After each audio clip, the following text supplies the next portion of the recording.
మహబూబాబాద్ జిల్లా గిరిజన ఏజెన్సీ ప్రాంతాల అభివృద్ధికి సరికొత్త ఊపునిస్తూ రాష్ట్ర పంచాయతీరాజ్ గ్రామీణాభివృద్ధి శాఖ మంత్రి దనసరి అనసూయ సీతక్క కొత్తగూడ మండలంలో విస్తృత పర్యటన చేపట్టారు. వివిధ సంక్షేమ పథకాల అమలు, మౌలిక వసతుల కల్పనపై డివిజన్ స్థాయి అధికారులతో ఆమె సుదీర్ఘ సమీక్ష సమావేశం నిర్వహించారు. పర్యటనలో భాగంగా సుమారు 5 కోట్ల రూపాయల భారీ వ్యయంతో నిర్మించి తలపెట్టిన ప్రభుత్వ డిగ్రీ కళాశాల నూతన తరగతులను మంత్రి ప్రారంభించారు. ప్రజా ప్రభుత్వ లక్ష్యాలను క్షేత్రస్థాయిలో ప్రతి పేదవానికి చేర్చాల్సిన బాధ్యత అధికారులపైనే ఉందంటూ మంత్రి సీతక్క క్లాస్ పీకారు. కొత్తగూడ రైతు వేదికలు ఏర్పాటు చేసిన కార్యక్రమంలో స్పెషల్ ఇంటెన్సివ్ రివిజన్ ఓటరు సవరణ ప్రక్రియలో పాల్గొన్న బిఎల్ఓలతో మంత్రి సీతక్క ప్రత్యేకంగా మాట్లాడారు. ప్రతి ఒక్కరూ బాధ్యతాయుతంగా ఓటు నమోదు చేసుకోవాలని, క్షేత్రస్థాయి సర్వేకు వచ్చే సిబ్బందికి ప్రజలు, రాజకీయ ప్రతినిధులు పూర్తి సమాచారం అందించి సహకరించాలని పిలుపునిచ్చారు. అనంతరం మహిళా సంఘాలకు కుట్టు మిషన్ శిక్షణను ప్రారంభించారు.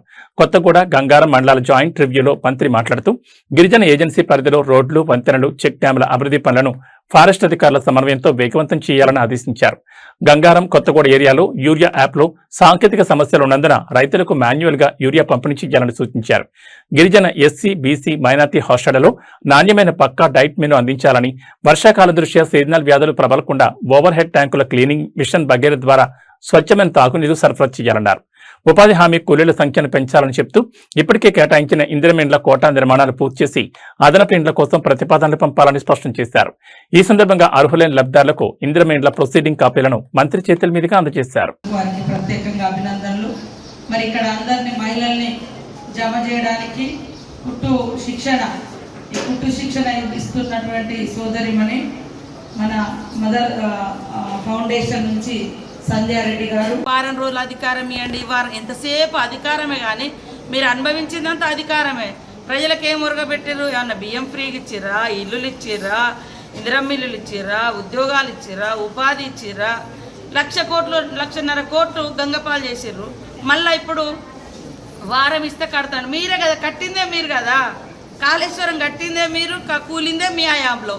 మళ్ళీ మీకు ఇస్తే మీరు చేసేది ఏముంటుంది?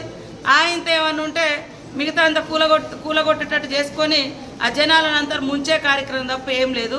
అరే ఎంతసేపు అధికారం చుట్టే తిరుగుతున్నాడు కేటీఆర్ తప్ప నిజంగా ప్రజలకు ఏ సమస్యలు ఉన్నాయి.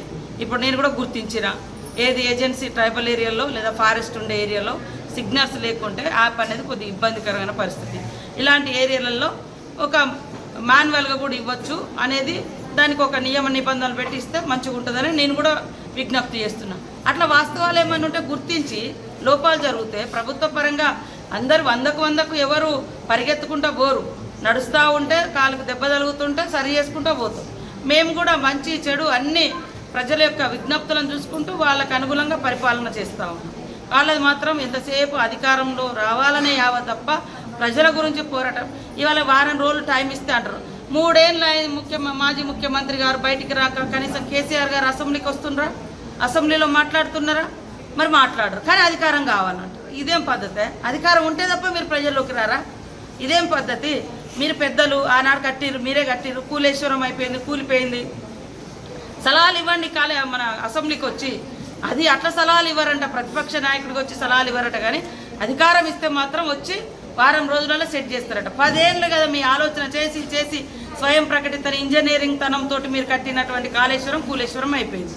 కాబట్టి మీకు మమ్మల్ని విమర్శించే అర్హత లేదు కేటీఆర్ అని తెలియజేస్తాను.